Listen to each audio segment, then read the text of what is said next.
Our top focus at this hour. Now, shuttle diplomacy at all levels to diffuse the growing hostility between Russia and the West over Ukraine conflict seems to be failing, even at the highest levels. US President Joe Biden and Russian President Vladimir Putin held a telephonic conversation for over an hour, but the talks between the two presidents failed to ease tensions.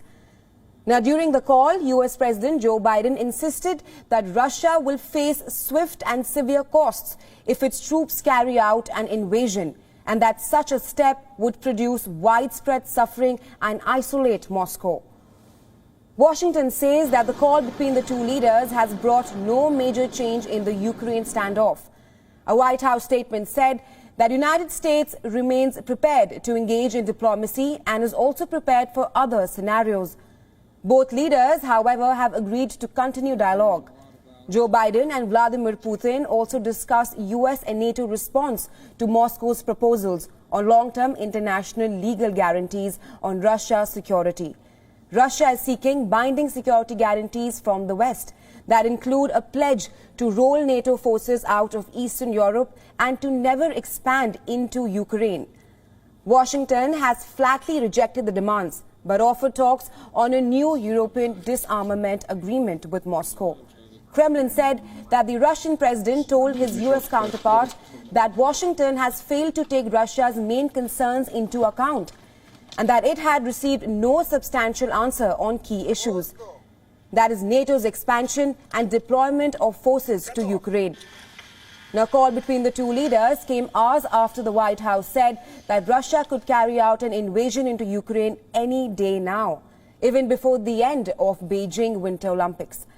Now, Washington's warning of an all-out Russian invasion any day intensified weeks of tensions between Russia and the West.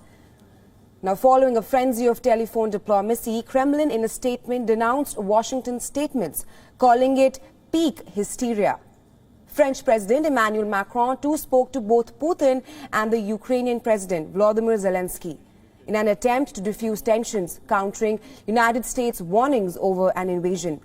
Now, the French presidency said that there were no indications from what Putin told Macron that Russia is preparing an offensive against Ukraine. Meanwhile, German Chancellor Olaf Scholz is also due to travel to Kiev on Monday and then visit Putin as European leaders strive to keep lines of communication open with Moscow. Scholz had earlier added his voice to European pledges to punish Russia with severe sanctions, targeting its financial and energy sector if it invades Ukraine. While diplomacy continues, so does the military posturing. Apart from amassing over 100,000 troops near the Ukrainian border, Russia has been carrying out joint drills with Belarus.